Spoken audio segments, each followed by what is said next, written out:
4세기경 그 사막의 수도사들이 맨 처음 만들었다고 전해지는 이 7가지 대죄 시리즈가 있습니다. 그 7가지 그 대죄가 어떤 것들인가 보니까 교만, 질투, 분노, 나태, 탐욕, 탐식, 정욕, 뭐 이렇게 7가지인데요. 이 7가지 어떻게 나왔나 보니까 그래도 경건한 삶을 살려고 몸부림치던 그 사막의 수도사들이 이 수도 생활의 가장 위협적인 것들이 뭘까를 정리를 해보니까 이 7가지로 정리가 되더라는 겁니다. 제가 이 7가지를 하나하나 이렇게 살펴보다가 제 마음에 이 교만이라는 항목이 이게 제일 먼저 나온다는 거기에 마음에 주목이 되는 것을 제가 경험을 했습니다. 이 교만이 그만큼 이 심각한 문제를 유발시키는구나. 그래서 이 토마스 아퀴나스는 이 교만의 심각성을 강조하기 위해서 이런 명언을 남겼습니다. 교만은 모든 죄악의 어머니이다. 모든 죄의 출발이 이 교만에서부터 시작된다는 뜻 아닙니까? 그러고 보면은 인류 최초로 아담과 하와를 유혹할 때 사단이 사용했던 무기가 이 교만 아닙니까? 먹어라, 하나님처럼 될 것이다. 그래서 C.S. 루이스도 이 교만과 관련해서 재밌는 말을 했는데요. 교만에 비하면 다른 죄들은 벼룩에 물린 자국과 같다. 되게 재밌는데 참 많은 생각을 하게 하는 것 같아요. 이 교만이라는 게 얼마나 이게 치명적인가 하면 교만에 비하면 다른 죄들은 벼룩에 물린 자국과 같다. 그래서 우리가 이 교만의 문제를 절대로 간과해서는 안 된다는 것을 알 수 있는데요. 그 문인수 목사님이 쓴 그리스도인의 착각 25 그 책에 보면은 유명한 그 에피소드 하나를 담고 있습니다. 어느 날 성 어거스틴의 제자들이 스승님에게 이런 질문을 합니다. 선생님, 그리스도인들의 최고의 덕목은 무엇입니까? 이렇게 대답했습니다. 첫째는 겸손이다. 둘째는 무엇입니까? 둘째도 겸손이다. 셋째는 무엇입니까? 셋째도 겸손이다. 그래서 질문이 이렇게 바뀌어서 다시 던져졌습니다. 그럼 겸손의 반대는 무엇입니까? 교만이다. 그랬더니 제자들이 이런 질문을 다시 던졌습니다. 선생님, 교만이란 무엇입니까? 그랬더니 어거스틴이 이렇게 대답했습니다. 나는 지극히 겸손하다고 생각하는 것, 그것이 교만이다. 나는 지극히 겸손하다고 생각하는 것, 그것이 교만이다. 이 교만에 대해서는 누구도 예외가 있을 수 없다는 것을 강조하기 위한 어거스틴의 이 촌철살인의 한마디인데요. 이게 저에게 굉장히 울림이 되는 걸 경험합니다. 나는 지극히 겸손하다고 생각하는 것, 그것이 교만이다. 오늘 본문에서도 이제 이 교만에 대한 내용을 다루고 있는데요. 지난 시간에 살펴보았던 바벨론의 느부갓네살 왕 기억하시죠? 문제가 많은 사람이에요. 포악하고 자기가 꾼 꿈을 해몽하라 그러면서 꿈 내용도 가르쳐주지 않고 그 해몽 못한다고 막 죽여버리고, 그리고 또 막 어마어마하게 하나님의 놀라운 역사를 경험하고 그걸 막 흥분해서 고백하고 그래놓고는 또 옛날로 돌아가 버리고 또 고백하고 옛날로 돌아가 버리고, 이런 문제가 많은 인물이 느부갓네살인데요. 여러분, 그 느부갓네살 왕에 대한 기록이 어떻게 끝나는지 아십니까? 오늘 본문 맨 끝 구절이 바로 그 내용인데요. 34장 37절입니다. 그러므로 지금 난 느부갓네살은 하늘의 왕을 찬양하며 칭송하며 경배하노니 그의 일이 다 진실하고 그의 행하심이 의로우심으로, 그 다음 보십시오. 교만하게 행하는 자를 그가 능히 낮추심이라. 이렇게 하고 느부갓네살 이야기가 끝이 납니다. 그가 깨달은 게 뭐예요? 하나님이 자기를 다루셨던 그 많은 것들을 되돌아보니까 결론이 하나다. 하나님은 내 안에 교만을 꺾으시고 교만을 낮추시기 위해서 이 모든 일들을 행하셨다. 이거를 깨닫고 무대에서 사라지는 인물이 느부갓네살 왕입니다. 본문 29절에서도 그 느부갓네살의 이 교만의 문제가 어떤 양상으로 드러나는가 하면은 29절 30절입니다. 12달이 지난 후에 내가 바벨론 왕궁 지붕에서 근일세 나 왕이 말하여 이르되 이 큰 바벨론은 내가 능력과 권세로 건설하여 나의 도성으로 삼고 이것으로 내 위엄의 영광을 나타낸 것이 아니냐 하였더니, 지금 그 바벨론 왕궁 지붕을 거닐면서 자기가 이루었다고 생각하는 그 엄청난 것들을 과시하고 떠벌리고 그것을 그 교만하게 바라보고 있는 모습이 지금 묘사가 되고 있는데요. 저는 여기 나오는 왕궁 지붕을 거닐세, 이 표현을 보니까 다윗이 생각이 나는 거예요. 이 비슷한 분위기가 다윗에게도 경험되어진 거 아니겠습니까? 사무엘하 11장 2절이요.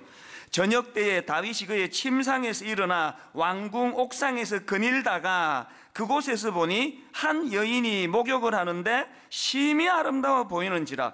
제가 참 흥미로웠던 게, 이 다니엘 4장에서 내가 바벨론 왕궁 지붕에서 거닐세하고 사무엘하 11장에서 왕궁 옥상을 거닐다가라는 이 공통된 분위기를 연출하는 다윗 왕하고 느부갓네살 왕에게 공통점이 많고 결정적인 또 차이점도 있더라는 거예요. 공통점이 뭡니까? 굉장하게 그 업적을 남겼다는 게 공통점이에요.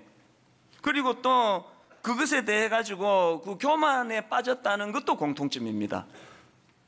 지금 왕궁 옥상을 거닐면서 그 자기 왕국을 들여다보며 뿌듯한 마음을 갖고 있는 것도 공통점일 수 있지 않습니까? 차이점이 하나 있습니다. 교만이 꽉 차 있는 상태라는 공통점이 있다면, 차이점은요, 다윗은 자기 안에 있는 그 교만이 그 목욕하는 여자를 뒷조사를 하고 가정 있는 여자다, 유부녀다, 뭐 그런 그 개의치 않습니다. 내가 왕인데 이 정도도 못하나? 그러면서 한 가정을 파괴시키고 그런 죄를 짓고 그 남편을 죽이고, 이런 그 안의 교만이 구체적인 행위, 악한 행위로서 드러난 게 다윗이고요. 거기에 비해서 지금 본문의 느부갓네살은 속에만 교만이 꽉 찼지 그런 행위가 없었습니다. 누구 죽인 것도 없고 그런 성적인 죄를 진 것도 없습니다. 그런데 제가 주목하는 게 뭔지 아십니까? 결과를 보니까 그 꽉 찬 교만이 가정을 파괴시키고 살인을 저지르고 죄를 지은 다윗이나 그런 행위가 나타나지 않은 느부갓네살이나 징계는 똑같이 받더라는 거예요. 30절을 보시겠습니까? 나 왕이 말하여 이르되 이 큰 바벨론은 내가 능력과 권세로 건설하여 나의 도성으로 삼고 이것으로 내 위엄의 영광을 나타낸 것이 아니냐 하였더니, 그 다음 31절을 보세요. 이 말이 왕의 입에서 채 떨어지기도 전에 하늘로부터 내려오는 말소리가 들렸다. 느부갓네살 왕아, 너에게 선언한다. 왕권이 너에게서 떠났다. 너는 사람 사는 세상에서 쫓겨나서 덜 짐승과 함께 살면서 소처럼 풀을 뜯어먹을 것이다. 이와 같이 7대를 지난 다음에야 너는 가장 높으신 분이 인간의 나라를 다스리신다는 것과 그의 뜻에 맞는 사람에게 나라를 주신다는 것을 알게 될 것이다. 이런 선포가 있자마자 그 다음 33절입니다. 바로 그 순간에 이 말이 느부갓네살 왕에게 이루어져서 그가 사람 사는 세상에서 쫓겨나서 소처럼 풀을 뜯어먹었으며 몸은 하늘에서 내리는 이슬에 젖었고 머리카락은 독수리의 깃털처럼 자랐으며 손톱은 새의 발톱까지 자랐다. 이 부분에 대해서는 제가 다음 주일날 좀 더 깊이 이제 말씀을 살펴보려고 준비 중에 있는데요. 한 가지 우리가 받는 충격이 뭐예요? 내면의 교만이 표면으로 드러나서 그런 끔찍한 짓을 저지른 다윗 왕이나 내면에만 교만이 있었지 그것이 악한 범죄로 연결되지 않았던 느부갓네살 왕이나 징계는 똑같이 받더라는 거예요. 저는 이거 두려워요. 저는 하나님 은혜로 말미암아 아직 징계를 안 받은 상태예요. 누가 봐도 그냥 안에만 교만이 뭐 있는 것이 드러나는 게 없습니다. 뭐가 두려울까요? 하나님 보시기에 이 교만이 표면적으로 교회를 엉망으로 만들고 죄를 짓고 신문에 나고 하는 그런 부류의 목회자들하고 저하고 다를 게 없다는 거예요. 내면에 교만이 자리 잡고 있으면. 그러니까 이 문제가 좀 심각하게 저는 느껴졌습니다. 우리가 이런 문제들을 간과하면 안 되는 것을 오늘 성경은 느부갓네살의 사례를 통해 굉장히 엄중히 우리에게 경고하시는데요. 그래서 우리가 이제 이런 말씀을 왜 읽습니까? 느부갓네살처럼 다윗처럼 엄청난 대가 지불을 당하고 고난의 자리에 빠지고 죽을 고생하고 깨닫지 말고 이런 말씀을 통해 말씀으로 좀 빨리 좀 깨달으면 니들이 그 고생을 좀 피한다, 그 내용 아니겠습니까? 우리가 이 교만의 문제를 깊이 돌아보는 시간을 가지면 좋겠는데요, 제가 이 말씀을 묵상하다 깨달은 게 뭐냐 하면은 이 드러나는 정상이 있고 감추어진 정상이 있는데 절대로 그걸 감출 수 없다는 거예요. 제가 그 사춘기 때 막 여학생도 짝사랑하고 막 그럴 때, 그때는 또 막 굉장히 센치멘탈해져 가지고 막 소설 시 같은 것도 좋아하고 막 명언도 막 찾고 막 그럴 때인데요, 그때 내가 누구를 짝사랑하고 있을 때인데 진짜 마음에 꽂히는 명언 하나를 발견했습니다. 기침하고 사랑은 감출 수 없다.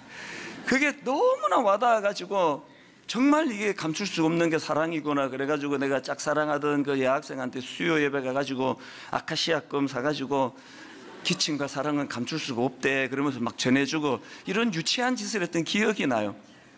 제가 이 말씀을 그 묵상하다가 그 사랑과 기침은 감출 수 없다는 생각이 불쑥 왜 떠올랐냐 하면요, 여러분, 사랑도 감출 수 없고 기침도 감출 수 없는데 감출 수 없는 게 하나 더 있더라고요.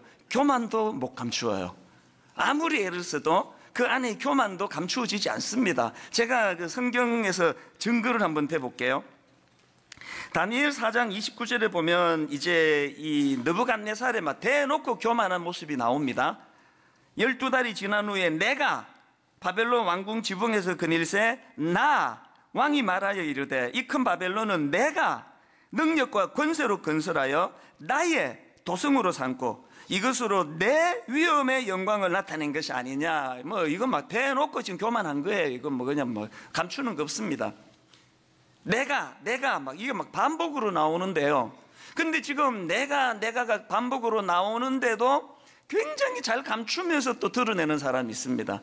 그 교만하다가 망해버린 사울 왕인데요, 자 한번 내용을 가만히 한번 보세요. 사무엘상 15장 24절입니다. 사울이 사무엘에게 이르되 내가 범죄하였나이다. 내가 여호와의 명령과 당신의 말씀을 어긴 것은 내가 백성을 두려워하여 그들의 말을 청종하였음이니이다. 청하오니 지금 내 죄를 사하고 나와 함께 돌아가서 나로 하여금 여호와께 경배하게 하소서. 여기 지금 사울왕의 내가는요, 느부갓네살의 내가랑 차원이 다른 얘기예요. 여기서 사울의 내가는 겸손한 내가예요. 회개를 고백하는 내가예요. 용서를 하나님께 비는 내가예요. 엄청나게 지금 겸손을 가장했는데 말씀드렸죠, 기침하고 사랑하고 교만은 감출 수 없다고요. 어디서 발각이 되는지 아십니까? 그 다음 30절을 보십시오. 사울이 이르되 내가 범죄하였을지라도 이제 청하옵나니 내 백성의 장로들 앞과 이스라엘 앞에서 나를 높이사 나와 함께 돌아가서 내가 당신의 하나님 여호와를 경배하게 하소서. 느부갓네살 쪽이 좀 순수한 거 아닙니까? 결국은 사울 왕은 이 교만의 문제로 망하는 사람인데요, 왜 이게 두려운지 아세요? 저를 보니까 여기 또 대부분의 분들, 교양이 좀 있다고 하는 분들은 느부갓네살과가 아니고 우리는 사울과예요. 제가 그 교단의 어른들을 만나면요, 칭찬 많이 들어요. 아, 우리 이찬수 목사는 말이야 겸손의 사람이, 그렇게 개척할 때 사람 몇 안 모일 때나 지금 이렇게 큰 교회가 될 때나 한결같이 어른한테 인사도 잘하고 참 겸손한 사람이야. 여러분 나가면 나 그런 소리 듣고 살고 있습니다. 믿어주세요. 위험한 거라는 이게 위험한 거래요. 차라리 그냥 우리 그 친구 목사님 중에도 그런 사람이 있는데요, 막 대놓고 그냥 시건방지고 그만하고 이런 사람은 안전해요. 회개할 기회가 있잖아요. 나 같은 부류의 사람 여기 또 꽤 많이 앉아 계시는데요, 교양으로 그렇게 덧칠해 있는 그분들이 사실은 위험한 분들이에요. 자꾸 사람들이 이 사람은 겸손해 그러니까 자기도 속아요. 성경은요, 그게 겸손이 아니고요, 뭐가 겸손이냐, 또 뭐가 교만이냐. 마태복음 4장에 보면은 예수님이 이제 공생애를 시작하시려는데 사단이 3가지 유혹을 하지 않습니까? 즉 거기에서 뭐가 교만인지 겸손인지 발견을 하는데요, 뭐 돌들로 떡덩이가 돼서 먹게 해라, 뭐 먹어라, 또 성전 꼭대기에서 뛰어내려라, 뭐 이런 유혹들이 많은데요, 저는 이런 식의 유혹이 열거되는 마태복음 4장에서 그 핵심이 9절이라고 생각합니다. 마태복음 4장 9절. 이르되 만일 내게 엎드려 경배하면 이 모든 것을 내게 주리라. 뭐가 교만이라고요? 자기 중심성이에요. 내게 절해라.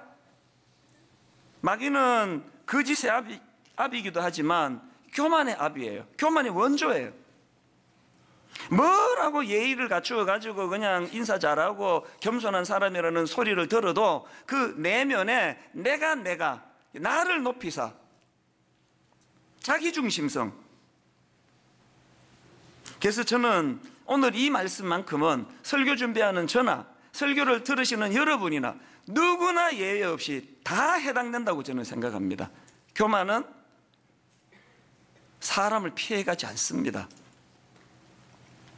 이런 의미에서 저는 오늘 본문을 가지고 이 교만과 관련해서 우리가 얻어야 될 두 가지 메시지를 나누는 게 중요하다고 생각하는데요. 오늘 우리가 얻을 교훈이 하나 있습니다. 첫째, 기록된 말씀으로 교만을 물리치라는 거예요.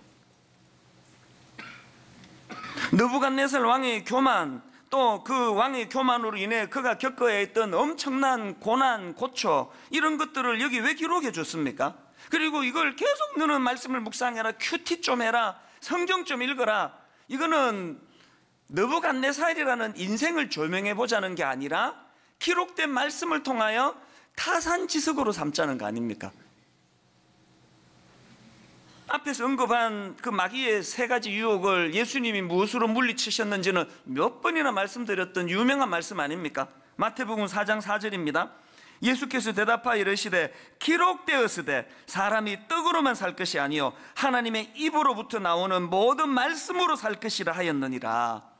두 번째 유혹을 어떻게 물리치십니까? 7절 예수께서 이르시되 또 기록되었으되.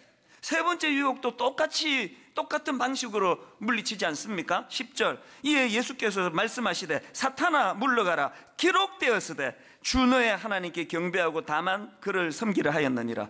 여러분, 사단이 나를 공격해 올 때, 또 교만으로 나를 무너뜨리려고 할 때 내 인격, 내 의지로는 안 되는 거 압니다. 물러가라 그런다고 물러가지는 성격이 아니에요. 이 사단이 말씀이 내 안에 많이 심어져 있어서 이 공격에는 이 말씀으로 응수하고 저 공격에는 저 말씀으로 응수하는 말씀이 내게 풍성할 때 기록된 말씀이 사단의 유혹을 특별히 교만으로 이끌려는 사단의 공격을 이길 능력이 되는 줄로 믿습니다. 저는 이런 면에서 욥기 42장 5절 6절 이 유명한 말씀인데 이번 한 주간 동안 이 말씀으로 제가 참 많은 깨달음을 얻었습니다. 자, 욥기 42장 5절 6절을 보십시오. 내가 주께 대하여 귀로 듣기만 하였사오나 이제는 눈으로 주를 배움나이다. 그러므로 내가 스스로 거두어 드리고 티끌과 제 가운데서 회개하나이다. 여기 나오는 스스로 거두어 드리고라는 말씀은 그 하나님의 말씀 앞에 자기가 교정되었다는 걸 그렇게 표현한 거 아닙니까? 근데 제가 이 내용의 의미를 원어적으로 살피면서 굉장히 제가 이번에 깨달음을 많이 얻었는데요. 여기 나오는 거두어 드리고 이게 그 히브리어로 마크라는 동사인데요. 이 마크라는 동사는 거절하다라는 기본 의미를 가진 단어인데 이 단어는 경멸하다, 혐오하다 이런 파생된 의미도 갖고 있는 단어예요. 그러니까 이거를 조금 더 직역하자면 이렇게 해석을 해도 괜찮다고 저는 생각합니다. 그러므로 내가 나 자신을 혐오하며 티끌과 제 가운데에서 회개하나이다. 현대 심리학은 자기를 혐오하는 게 건강한 상태가 아니라고 이야기를 해요. 그 말은 또 일부 맞습니다. 내가 나를 귀히 여기고 나를 존중히 여기고 자존감이 높아야지 내가 나를 혐오해가지고 어떻게 건강한 자아상이 되겠습니까? 그런데 성경은요, 때로는 거기에 동의가 되지만 때로는 자기를 혐오하는 자리에 가야 된다고 그렇게 가르치는 게 성경이에요. 여기 나와 있는 이 마크라는 단어가 욥기에 몇 번 나오는데요. 이제 부정적으로도 쓰이고 긍정적으로도 쓰이는데, 자, 부정적으로 쓰이는 마크를 한번 보십시오. 욥기 7장 16절입니다. 내가 생명을 싫어하고, 이 마크예요. 내가 생명을 싫어하고 영원히 살기를 원하지 아니하노니 나를 놓으소서. 내 날은 헛것이니이다. 욥은 지금 이해할 수 없는 고난이 계속되는 것에 막 너무나 거기에 지쳐가지고 자기를 혐오하는 거예요. 죽고 싶다는 거예요. 이 부정적으로 쓰인 마크예요. 그런가 하면 욥기 9장 21절도 부정적인 마크입니다. 나는 온전하다마는 내가 나를 돌아보지 아니하고 내 생명을 천히 여기는구나. 여기는 천히 여기는구나. 마크예요. 나는 온전한 사람인데, 온전한 나 자신이 이런 부당한 고난을 당하고 있는 현실에 대해서 나는 내 생명을 혐오한다. 그런 뜻이거든요. 이렇게 마크가 부정적으로 사용되는가 하면, 제가 맨 앞에서 읽어드렸던 욥기 42장 6절은 긍정적인 의미, 이 앞에 두 인용해드린 구절과는 차원이 다른 내용이에요. 자, 욥기 42장 6절을 다시 보십시오. 내가 주께 대하여 귀로 듣기만 하였사오나 이제는 눈으로 주를 배웁나이다. 그러므로 내가 스스로 거두어 드리고, 이게 혐오하고라는 뜻이라 그랬죠. 스스로 거두어 드리고 티끌과 제 가운데서 회개하나이다. 지금 욥이 하나님의 말씀 앞에 직면하고 나서 그 말씀에 비추어서 자기 자신을 부정하게 된 거예요. 자기를 혐오하게 된 거예요. 하나님의 말씀으로 내 생각이, 내 모든 것이 다 교정되었다는 걸 혐오로 표현하거든요. 왜 이런 표현을 했을까요? 그동안 고난에 대한 내 인식이 틀렸다는 거예요.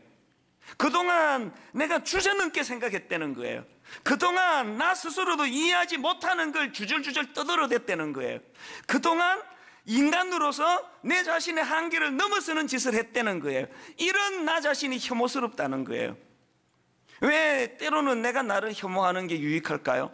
이런 욥의 자기 혐오가 회개의 자리로 나아가는 통로가 됐다는 것입니다.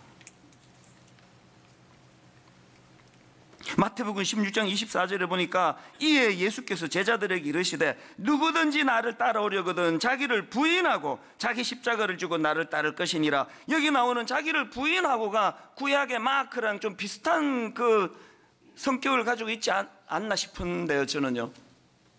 여러분은 여러분 자신을 부인하는 때가 있습니까? 다윗이 옥상을 거닐면서 내가 왕인데, 난 지금 저 여자를 발견했는데, 저 여자가 가정이 있는들 내가 왜 행동을 멈추어야 돼? 내가 왕인데. 이런 상태에 있는 사람에게는 하나님의 말씀이 들리질 않아요. 끊임없이 말씀이 그를 고막을 때렸겠지만 그 교만한 상태로는 중단해라는 하나님 말씀이 들리지를 않아요. 그 죄 짓는 사람들 보면 말씀을 안 하시는 게 아니라 고막이 차단이 된 거예요. 항상 내가 결정한 건 옳고, 항상 내 판단은 정확하고, 항상 나는 진보든 보수든 한치 오차도 없이 정확한 걸 택하고, 부싸움할 때마다 늘 당신이 틀렸지 나는 틀린 적이 없다라고 생각하는 그 사람에게는 하나님의 말씀이 들리지를 않아요. 그게 교만이에요.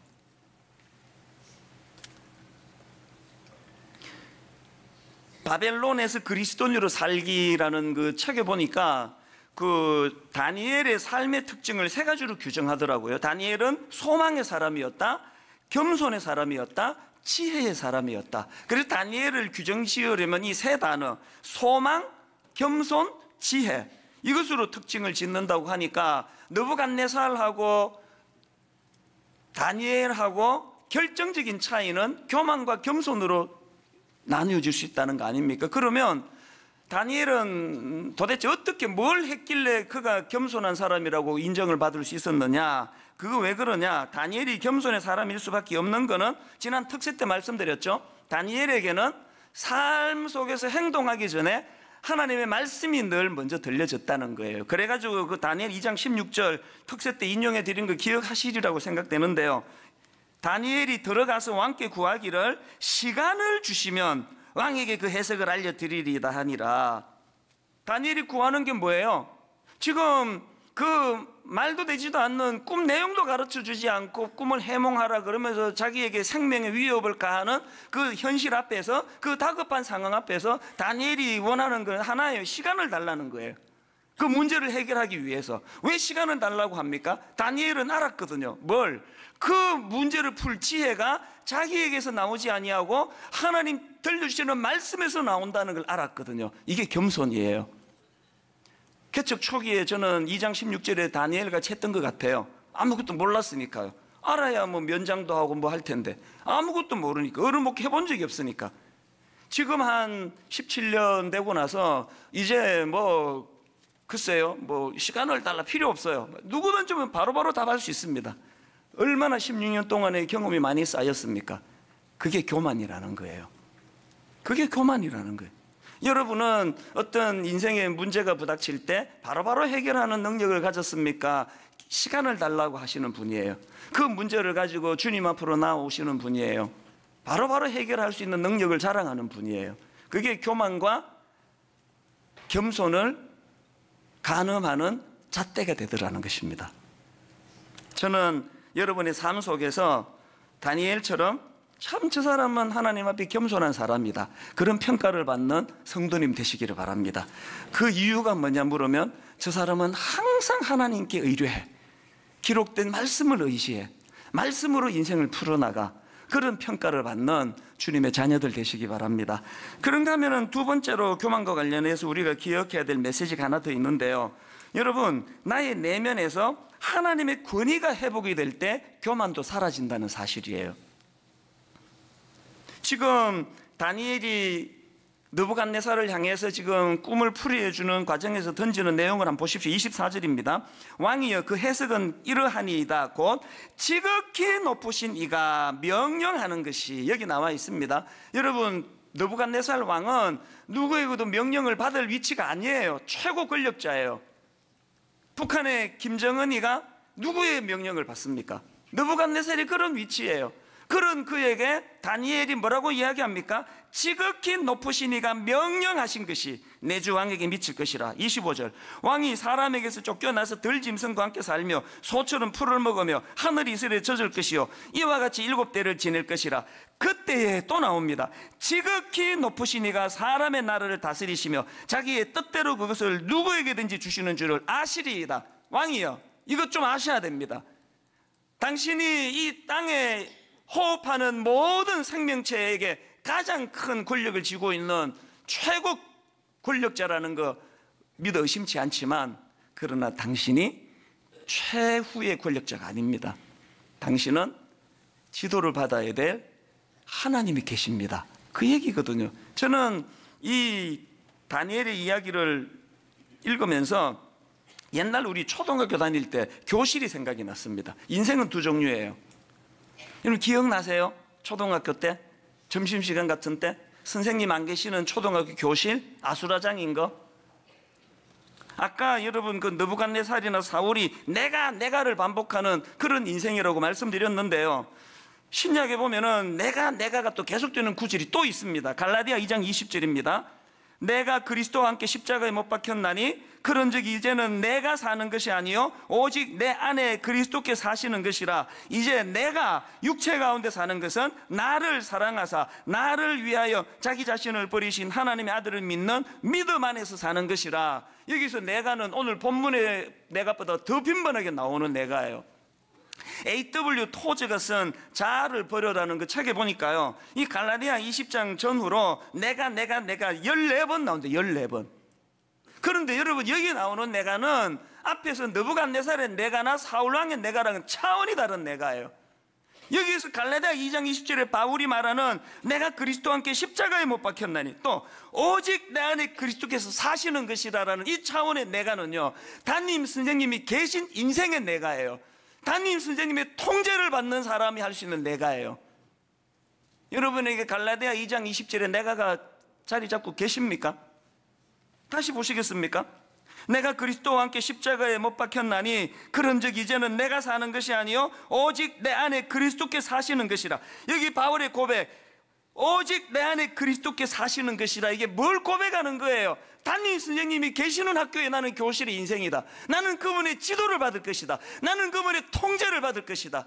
그분이 내 인생에서 필요한 지혜와 걸어가야 될 길들을 가르쳐 주시고 나는 그분의 지도 아래, 그분의 통제 아래 놓여 있는 인생이다. 이 선언이거든요. 결론을 이렇게 맺기를 원합니다. 저는 고린도전서 4장 안에 우리가 겸손을 회복할 수 있는 굉장히 중요한 그 원리 하나를 발견할 수 있다고 생각하는데요. 고린도전서 4장 6절입니다. 형제들아, 내가 너희를 위하여 이 일에 나와 아볼로를 들어서 본을 보였으니 이는 너희로 하여금 기록된 말씀 밖으로 넘어가지 말라 한 것을 우리에게서 배워 서로 대적하여 교만한 마음을 가지지 말게 하려 함이라. 교만한 마음을 가지지 말게 하려 함이라 하면서 주는 지침을 한번 보시겠습니까? 7절입니다. 현대인의 성경. 누가 여러분을 남달리 뛰어나게 하였습니까? 여러분이 가진 것 중에 하나님에게 받지 않은 것이 무엇입니까? 여러분이 가진 것이 하나님에게 받은 것이라면 어째서 받지 않은 것처럼 자랑하십니까? 정신이 팍 드는 말씀 아닙니까? 30몇 명으로 시작한 분당 우리 교회가 오늘에 이르기까지 하나님의 손길이 미치지 않은 곳이 있었느냐? 어느 것 하나라도 하나님 없이 네 힘으로 한 거 있었느냐? 분당 우리 교회 개척되고 오늘에 이르기까지 아니, 네 인생이 시작되고 지금까지 어느 것 하나 하나님 없이 네 힘으로 한 게 있었느냐? 아닌데 왜? 네가 가진 것이 하나님에게 받은 것이라면 어째서 받지 않은 것처럼 자랑하느냐? 이 지적 앞에 정신이 펄쩍 드는 저와 여러분 되시기를 바랍니다. 가을이 되면요, 누구나 마음이 허전해져요. 마음이 힘들어집니다. 공통점이에요. 뭔가 스산해요. 그런데 여러분, 그 허전함은 두 종류예요. 저도 어제 몸살을 앓았거든요. 마음이 너무 힘들어가지고 설교 준비도 안 되고요, 너무 마음은 심란하고. 내 딸한테 내가 글을 보냈습니다. 아빠가 지금 마음이 너무 힘들다, 네가 기도해 줘야 되겠다. 바로 답이 왔어요. 무슨 일이에요? 뭔 일 없거든요. 아무 일 없습니다.